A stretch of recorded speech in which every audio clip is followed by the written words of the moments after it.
Hello and welcome to episode 107 of Draft Offsides. I'm with Tico and Enzo. My name is Keith, and we are here today. We're covering game week 6. We're going to look at some key moments there. Then we're going to look at waivers and look ahead to game week 7. It's all happening. It's all happening right now.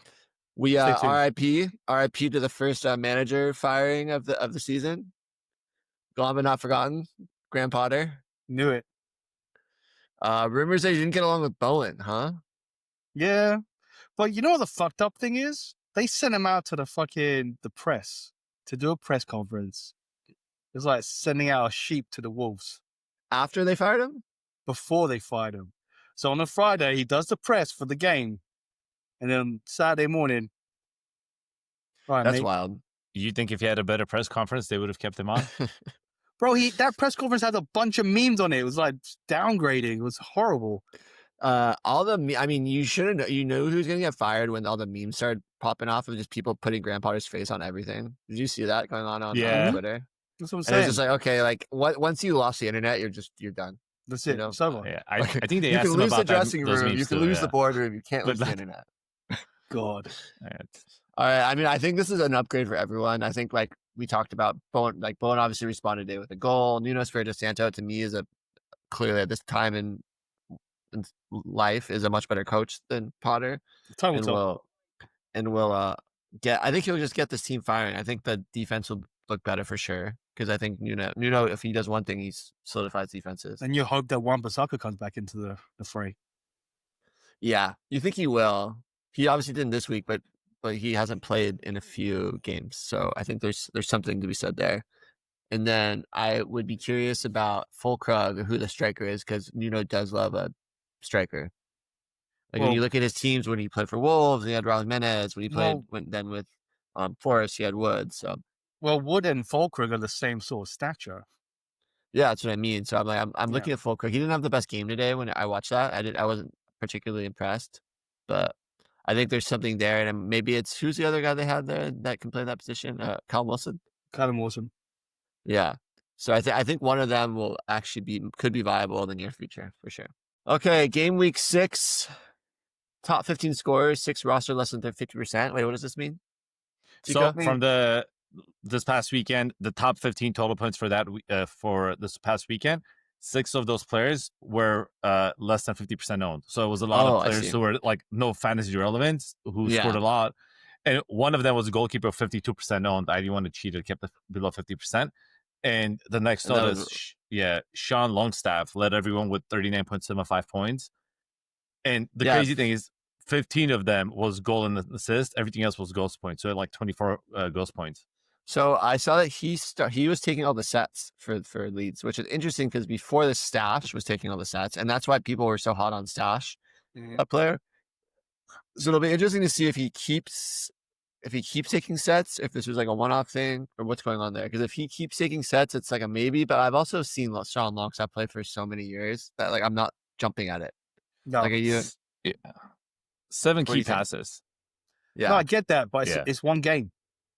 Oh yeah, it was just like one of those like one-offs. Prior to the most points, we watched him at like Newcastle, 9. And he did the same thing at Newcastle. He had a great game, and then nothing for like 4 or 5, and then he had a decent game. And I mean, new coach, Daniel Farker, maybe he's trying to do something different with him. But yeah, you gotta I think there's gonna be a lot of people that jump on Sean Longstaff as like the number 1 waiver pickup, and I think that you're more likely for that not to work out the way you want it to than for it to. But like I think people there's desperate people that are gonna take a risk. If you have the ability and you want to take that risk, I wouldn't blame anyone.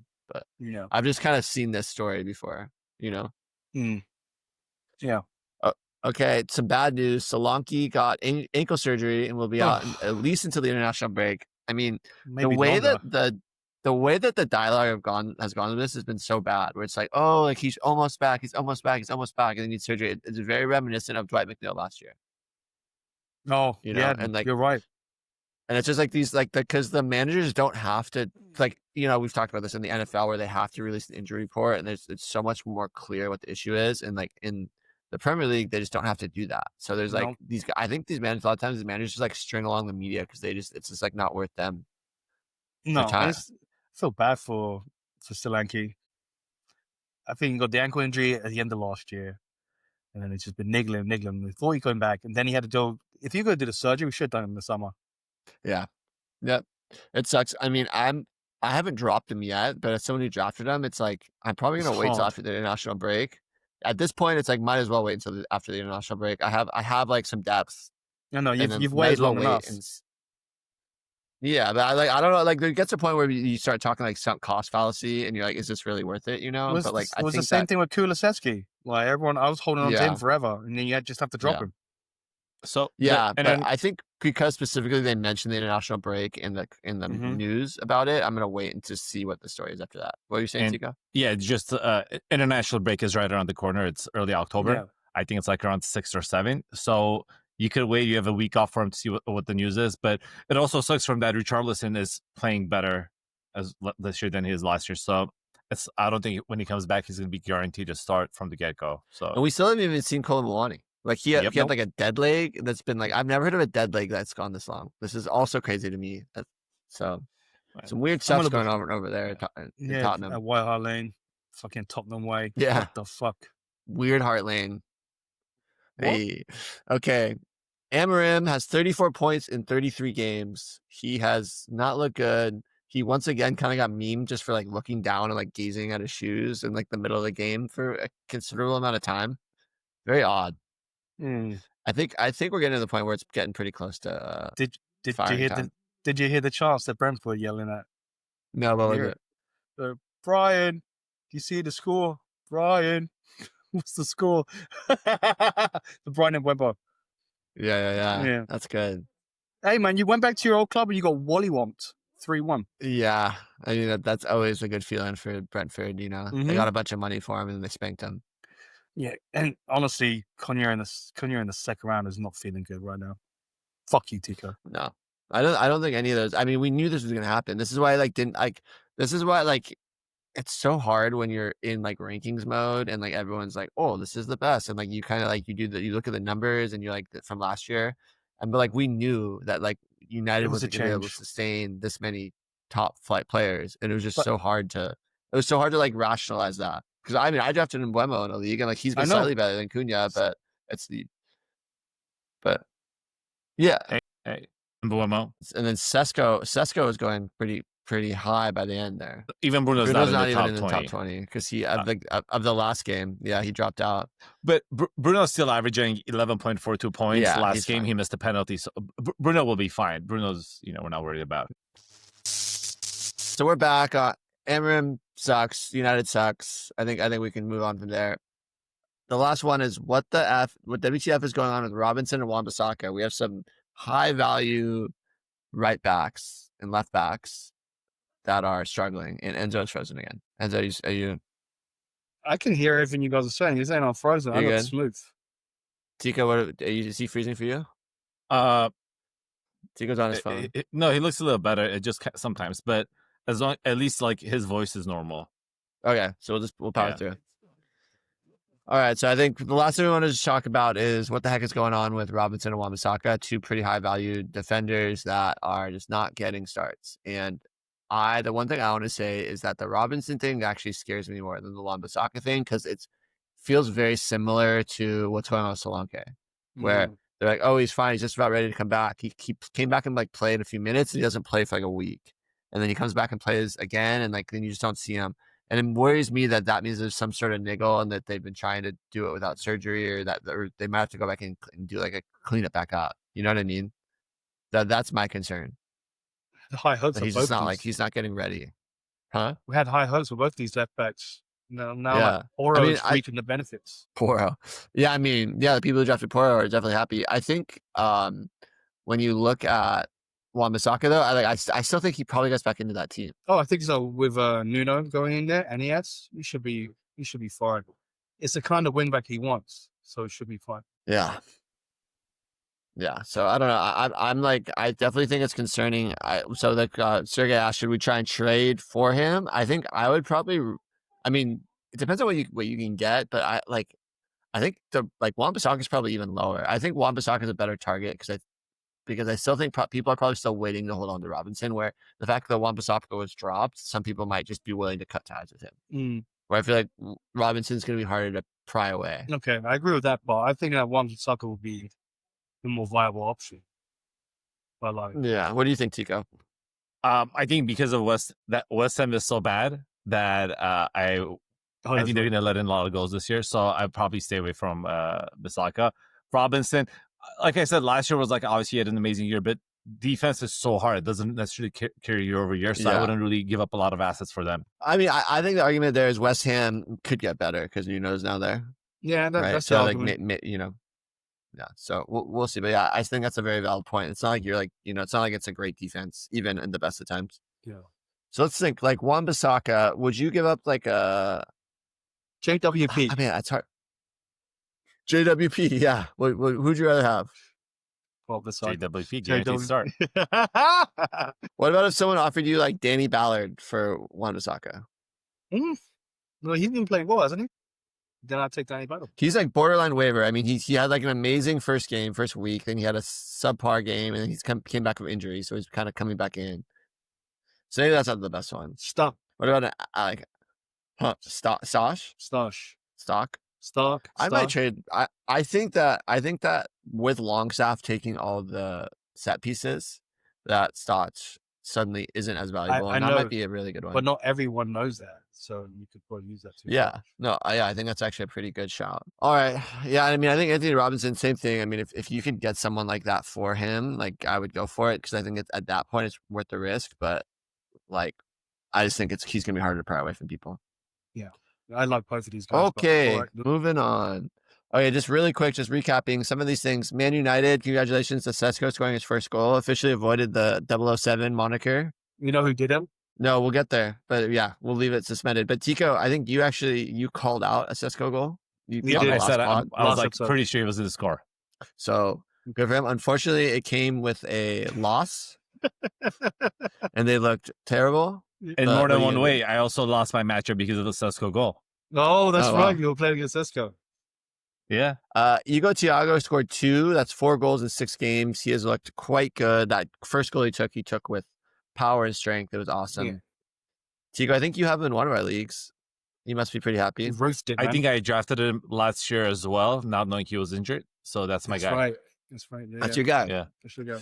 Cool. The only other thing noteworthy there is Bruno missed a penalty. What are you gonna do? I think that team is just so all over the place. I think Bruno's starting to crack a little bit under this regime. Mm-hmm. All right, next game, Chelsea Brighton, red card. Enzo Fernandez scored, and then there was a red card, and then with Chalba getting a straight red. And so I feel like it's a mess there. Is João Pedro a sell high? Is the João Pedro sell high window closed? I think you want to hold on to João Pedro. Like, we're talking about 2 games where there were red cards and he wasn't able to perform the way that you wanted to perform. So I'm like, I'm not like in like I wouldn't be trying to get rid of him. Welbeck comes in and scores a brace. Good for him. I still don't think he's quite fantasy relevant unless he's starting more games. I think he's fantasy relevant for another 2 months. According to he has like a contract. He's like, you play good for 4 months to Christmas, and then you can go to the park. Then you can go to the beach. Then you go on vacation for all 3 months. I mean, at least last year he was starting. This year he's not even starting, so he came on to get a brace. So yeah, and there's a struggle. Yeah. All right, next one: Crystal Palace, Liverpool. Crystal Palace made Liverpool look not very good. Bro, I thought. Did you watch this game? Isaac starts and gets 0.5 points. Mm-hmm. He's been a major disappointment for anyone who drafted him so far, even with him getting a start. Mm-hmm. Gakpo gets dropped. Wirtz gets to start off the left, and Wirtz successfully completed the 007 special agent. Special Agent Wirtz. No goals, no assists, 7 starts. Ouch. Mo Salah, 5 points. He's averaging 9.6 points per game. And if you wanted to look at his ghost points, they're probably in the 4s. Yeah, horrible. Like it's been pretty rough. Keith, it's actually testament to how amazing your team is that you're still in first place, even though with Mo Salah playing the way he's been playing. It's true. Thanks, Chico. Keith, do you know second highest points too? Do you know that we have 3 of the same players on our team? I noticed that this week because we were playing each other, and I realized I couldn't really be rooting for certain guys that I needed to win in my other matchup because you had them. Mm-hmm. Yeah, but yeah, rough. But we're both 3-3 on the teams with those 3 guys. Yeah, so I'm not sure how good that is. No, it's not very good. This officially means that Crystal Palace is the only team in the Premier League without a loss. Pretty impressive for them. 19 unbeaten. All five Palace defenders are averaging double-digit points. Absolutely crazy. Next one, City versus Burnley. Cool. Maximum Estevez had 2 own goals. I think that was the first time since like in a few years. I think he's like the 5th player ever to do that in the Premier League. I called this out. Jaden Anthony scored. I said this TB. Yep. So 4 goals on the year. I think he's getting to the point where you keep starting him. Like if he scores against these teams, it's pretty matchup like at the moment. Liam Delap last year. Yeah. I mean, yeah, pretty much. Me and Tico were correct in predicting that Savio would get a start. Unfortunately, it was a very, very bad day for Savio.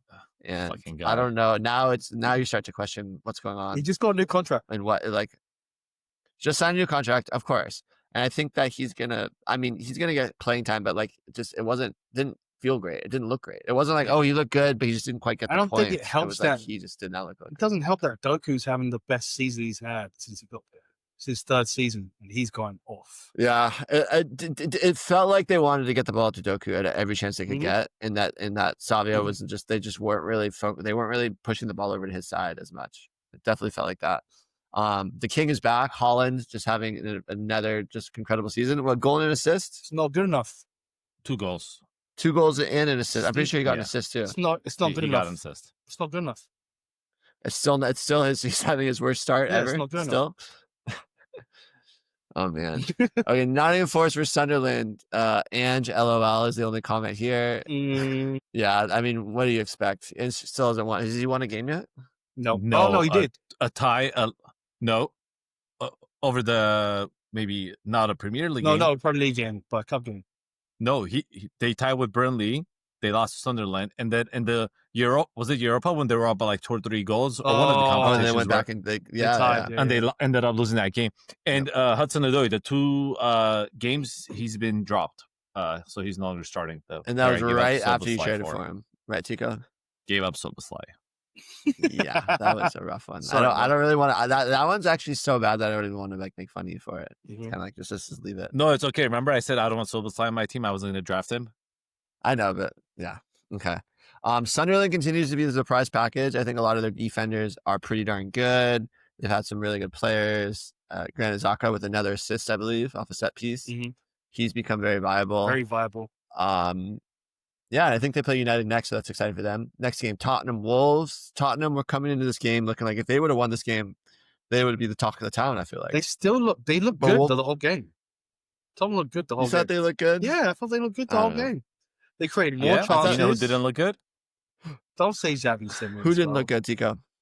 Xavi Simons. No, man. He looked underwhelming. He did look a little underwhelming. He didn't look horrible. I thought he had some good moments, though. He had moments, but he didn't look horrible. I don't like it that he's playing on the left. Should we play him 10? Well, he dropped into the 10 like midway through the game and looked better, I thought. And we're not going to let you get away saying with Tottenham look good. They're playing the worst team in the Premier League. I'm not saying like they just stopped. You're telling me like I did. Disappointing draw. What did I say, Keith, last week? It's a disappointing draw. Yeah. What did you say? Tell me. Remind me. I said last week that this is the bogey team. Wolves always does well against Fulham. Yeah, I mean, I think the announcers are saying that too. Mm-hmm. João Palhinha got a goal. He saved the day with a last-minute one. Man, I gotta say, I think I said this on Twitter, is that it seems like all of a sudden there's a lot of like holding CDMs that are suddenly scoring quite a good amount of points. You look at like Ryan Gravenberch. You look at Xhaka that we were just talking about. Like all these guys, like Caicedo's in the top 30 players right now. So it's pretty interesting, and that's never been the case to this extent before. So just like when you look at trends, and that's something to look at and think about it when you're like drafting what's going on. Yeah.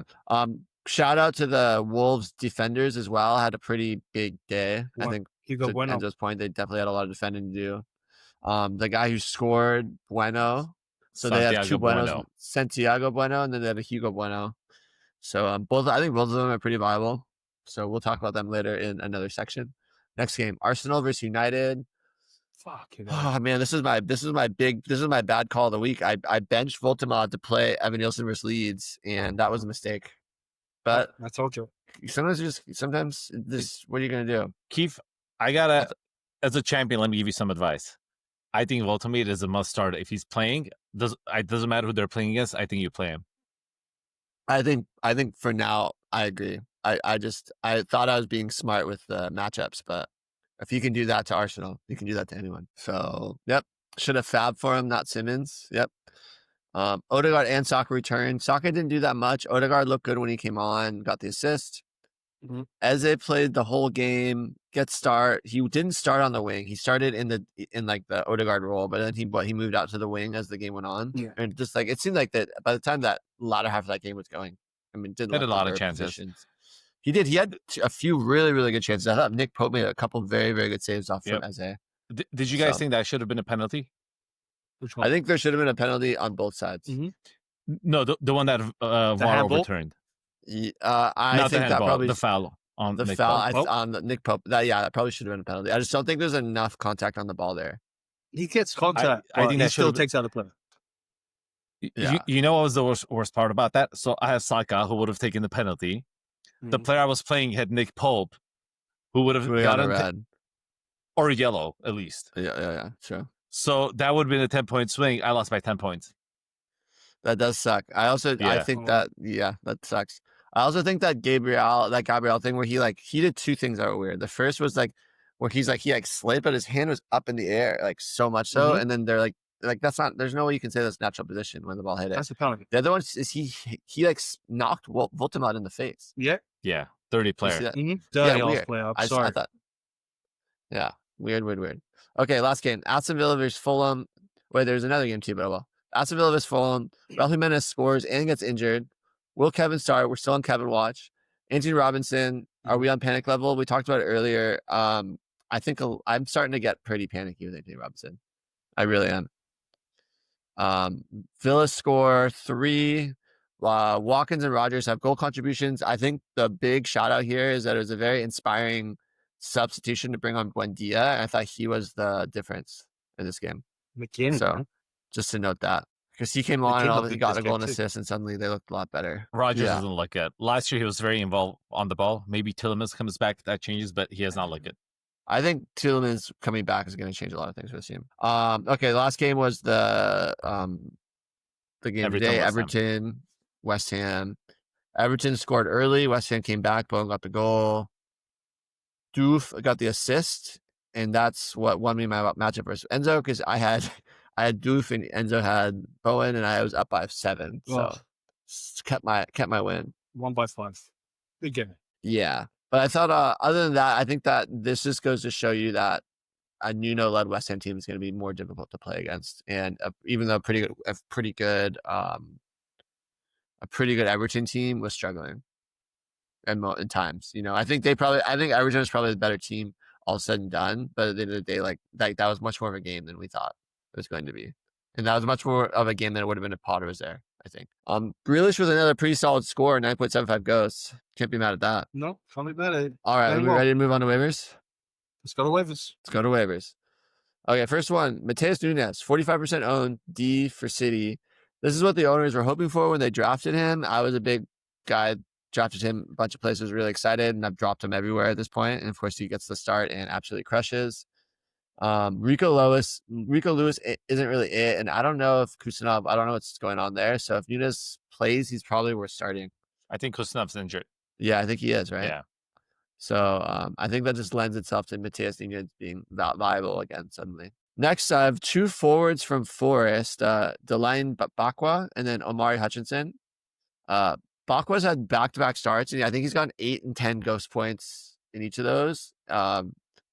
I'd probably jump him over Amari just because he got the starts. What I will say about Omari Hutchinson is he came in for the last 17 minutes of that game this week, and he scored 17 points, which is pretty crazy. It's pretty crazy. He's averaging a point a minute. Completely forgot he was there. Yeah. And I think the biggest thing there is that there's just a lot of motion on this team, and if he came on and looked good, and he starts this game and this next game and looks good, he can really nail a spot down. I think every spot's up for grabs on this Forest team with Ange there. Yeah, and also with Ange, I don't think Wood's guaranteed a starting position, starting spot. Yeah, I agree with that as well. We talked about him briefly earlier, but Santiago Bueno, 1% owned, defender for Wolves. He shifted into the RCB role in a back 4 lineup against Tottenham, and he had a bunch of defensive contributions, and then of course he had the goal, which obviously inflated his score, but I think just the defensive contributions were pretty solid as well. Any thoughts there? Are you kind of just staying away from? Like Hugo Bueno had another great game too. I think there's something to this Wolves defense, and I think if they start to play better, I think we could see them being viable. Well, if you look at Santiago Bueno, he started 2 games. The first game he started against Everton, they lost 3-2, so he let in 3 goals. That's -4, and he still had 7 points. So that would have been an 11-point game. Obviously, they're going to let in a lot of points, but he gets clearances, interceptions, so there is something on there. And I think they will have a better run, and I think that's when you could kind of jump on the Santiago wagon. The Bueno wagon, both Buenos, the Bueno boys. Yeah, I like it. Okay, next one, Omar Adariti, Sunderland defender. I mean, Sunderland's been good so far. You can't deny it. I think they've had a very easy schedule.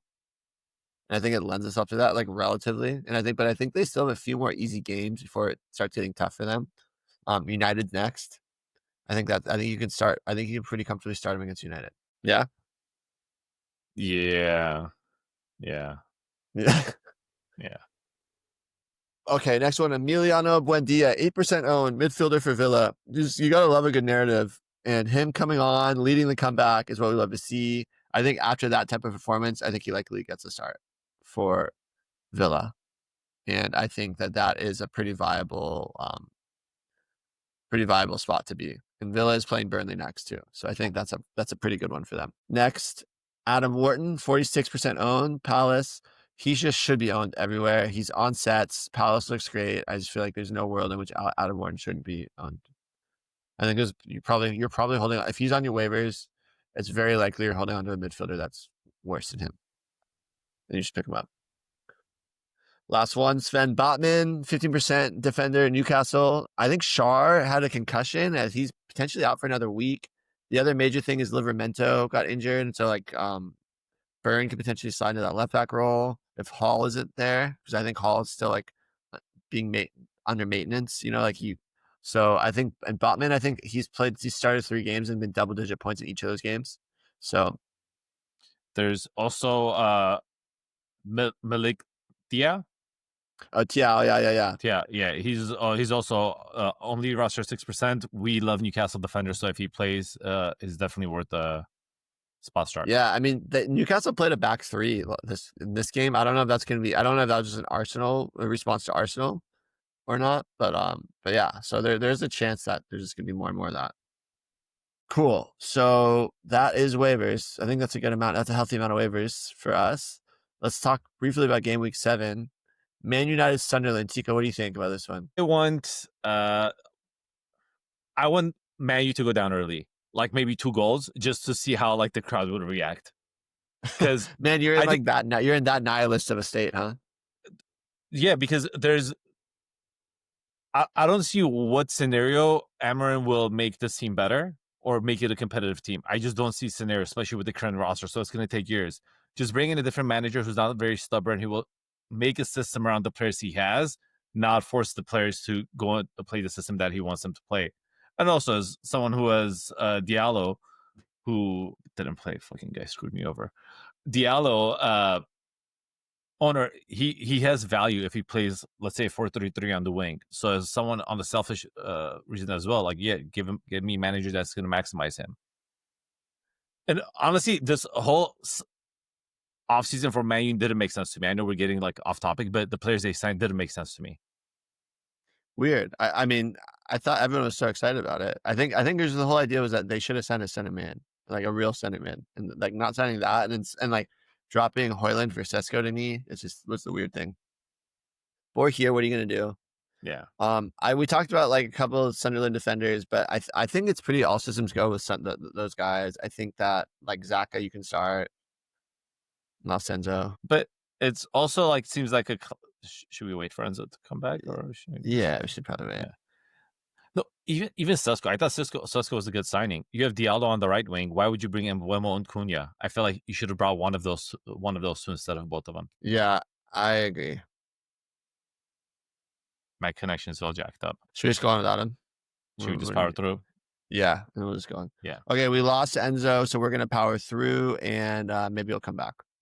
Yeah, so Tigo, what did you just say? You said Sesko, like you thought Sesko was a good signing just with Diallo. But the issue you're running into now is with Diallo, Cunha, Mbeumo, Bruno Fernandes, Sesko.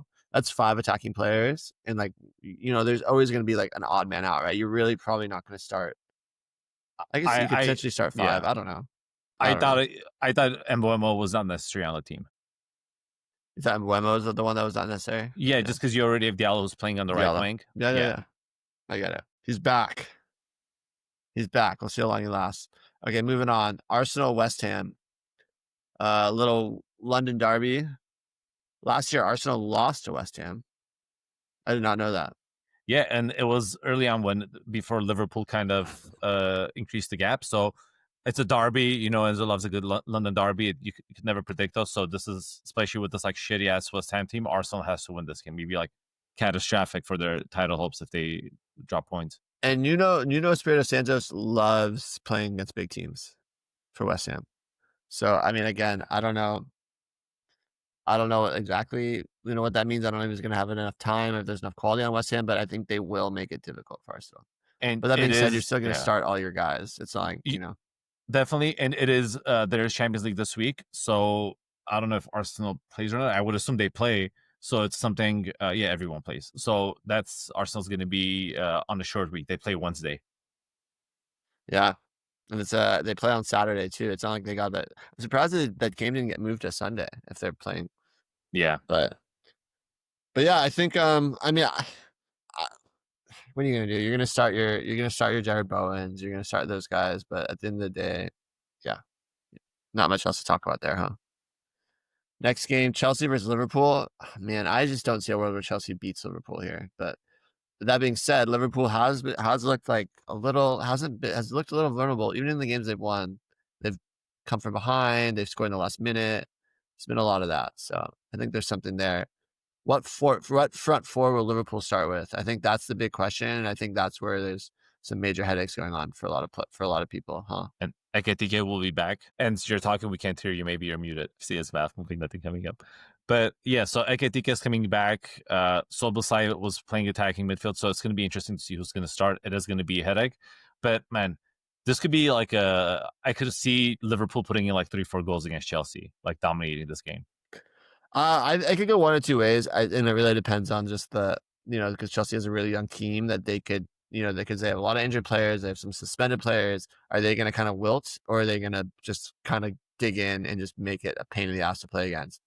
So yeah, I could see it going either way too. I'm not super confident in this. I think when you have Cole Palmer on a team, anything's possible, but without him in the lineup, and then who are the other players they have, you're just not feeling super great. With Chalobah out, who is already like not our best defender. Now we're multiple, there's multiple guys. It's a little bit of a tough one there. Next game, Everton versus Crystal Palace. 2 great fantasy defense playing each other. I smell a draw. I smell a Crystal Palace win. Really? Just because of the form they've been in?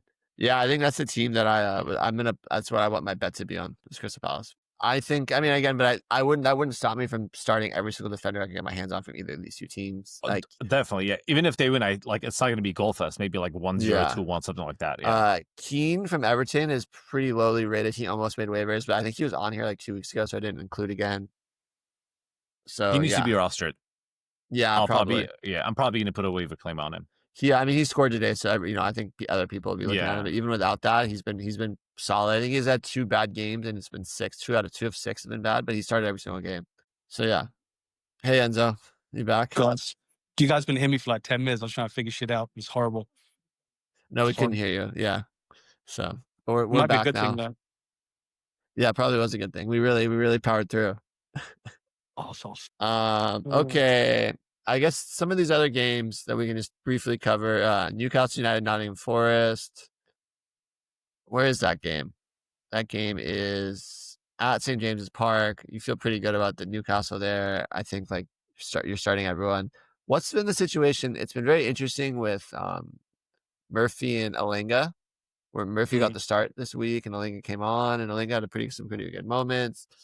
I think if you have one of them, you should be trying to get the other, because it seems like one of them is going to start most weeks, and if you can somehow get the other one right now, I think that'd be a good play just to cover your ass a little bit. Well, Nate tried to offer it to me 10 minutes before the Everton game, and you didn't buy it. Because if I had given him the player he wanted, I would have had an illegal lineup because he was trying to fucking shaft me. That's interesting. Brighton plays Wolves. I feel like this is a banana peel game for Brighton. Coming off a big win against Chelsea, feeling pretty confident. Wolves, I thought looked quite significantly better in their last few games. I know I bet on them to win 2 weeks ago, and I think I was maybe just a little early, but I've seen signs of improvement there. So I'm probably not gonna place a bet on this game per se, but I'm like very much like looking at that going, yeah, this is where a game where I could see a little bit of a slip up occurring. We talked about Aston Villa, Burnley super briefly. I think Villa, like, I think a part of me thinks that they just needed to like get out of a funk. It's like they were like in like a depression and they just needed to like, go out there and score some goals. They're on fire. That's like 2 games in a row they scored a goal. The team can't be stopped. Oh my God. So yeah, with Tico, you said earlier, like Tielemans coming back, I think will make a huge difference. But I think there's enough firepower there that you gotta kind of think that Burnley, that Villa is gonna be fine there. And then from the Burnley side, what'd you say? Hartman for Burnley, he'll be good. Yeah, and then Anthony again, like we talked about him, scored really well. I think you're starting him in matchup proof. Brentford versus Manchester City. Brentford's been better than I thought in moments. Pleasantly surprised with Brentford. Yeah, but this is a different Manchester team. But what's interesting is that what Brentford has done really well is they play really direct. Long balls over the top, guys running onto them, very direct. And I think City might struggle with that. I think the way that they play, I think they might struggle with just like people running at them balls over the top like that. So. And we talked about Haaland, how he's not informed this year. So, he's having the worst season of his career. Yeah. The last game, but not the least game, is FC Bournemouth with Fulham. I was actually surprised by the odds on this game. It was like Bournemouth is like projected to win by a good amount. Fulham is like plus 305 in that one, which I thought was kind of crazy. I don't think there's that much separation between those two games. Well, they don't have a striker. If Jimenez doesn't play. I mean, Muniz is there. He hasn't had the best start to the season, but two games ago, he looked solid. Isn't he injured? I think Muniz might be injured. Oh, no. Is Muniz injured? Is that what it is? Oh, no. Because when Jimenez went out, it wasn't Muniz that Traore is the one who replaced him. Yeah. Muniz was out until the international break, according to Silva. Oh, shoot. So they don't have a striker. That explains why the odds are bad. It might be Kevin time. It might be Kevin time. Kevin's not going to start probably like as a striker. Yeah, but then you think there's just time like he's going to be on the field. I think like Traore goes up top or someone else. Mm-hmm. I'm surprised that they haven't no one's really tried playing Traore striker sooner. It sucks because he's so big. Finish. True. He's just so big. Such a buff dude. Yeah, but he can't finish. He's got fucking like a 6-pack on his feet, so when he kicks it just goes everywhere. Supposedly, he says he doesn't do weights because if he does weights, he'll get too big. Hey, man, I don't trust him. He puts baby lotion on before he gets in the fucking field. Okay? I think that's one of those things I think that's funny. You don't find that funny? The fucking fun is stupid. It's odd. Hey, it works. I guess. He is a slippery. It doesn't work when I kick you in for the legs. All right, we ready for our bet this week? Wait, Tico, you want to recap? So last week, that was last week. 2 weeks in a row, we didn't get a single thing right. So if you guys faded us, congratulations. Enzo picked Fulham, who lost. Keith picked Bournemouth, who tied, and I picked Tottenham, who also got a last-minute tie it's really lucky I'm not like more of a degenerate because if I was so confident that Bournemouth was going to win that game. You were. Really? I was like, I would have like bet my house on it if I was more degenerate. I was like so confident. So I was pretty shook. What? We'll get there. We'll get you there. I also put a little cheeky bet on Liverpool and Palace to tie. I was feeling so smug in that last second goal. I was like, no. But oh well. What are you gonna do? All right. I'll go first. Actually, I have Sergei's pick. So oh damn, he got 6. We didn't freaking have. Sergei got mad. He got big mad at us. So, okay, who does Sergei have? Team you mentioned, Crystal Palace over Everton. Damn, at plus 188. It's a good pick. Shoot. Okay, and so you go. Tico, you go. I am going for value, and I found a team that is amazing value. For the second week in a row, I'm going to pick Tottenham against the Leeds at plus 138. I mean, Leeds look pretty darn good against who did they play last week? Who did they win against? Oh no, they beat. Is that who they beat? They tied Bournemouth. Yeah, 2-2. Yeah, I mean, I didn't think they looked bad.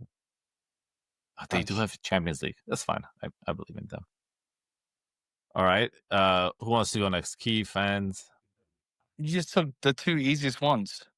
They're not easy. Both of them are not favorite. I gotta get a W on the board, so I'm gonna go Newcastle. Newcastle is playing against Forrest minus 154. Yeah. All right. Let's see. Newcastle at minus 154. That's actually pretty good odds. It's not like I think I feel comfortable. And then don't do anything crazy. There's City is still sitting there at minus 155. I know, but we just talked about how I think Brentford could cause them trouble. There's Villa against Burnley at minus 184, which is kind of... Enzo's not betting on Villa. Why not? What are you looking at? I know you have a game that you're looking at, Enzo. Tell me can I guess what he's going to say? Go on. He's going to take... I think it's between Sunderland and between Fulham. You were right the first time. Sunderland? I know this guy. Plus 500? Or do you want to do a draw, or are you going to do a win? I was going to do Sunderland win, but then I'm looking at Arsenal, West Ham. I'm thinking I just go with Arsenal. Listen, we're already at plus 1,000. So whatever you pick, it's, you don't need to fucking blow it out of your ass. All right, so Arsenal over West Ham. All right, coward. I'm fucking fine with it, bro. I think that's fine. We can't. We've been going every single bet. It's been too crazy what we've been doing. Yeah. So plus 1306. It's pretty big. That's pretty big. And our payout would be, if we put in the $40, $522. This will get us back in the green. That's for sure. We're still I don't think so. I think we're still in the red. We're in the red now.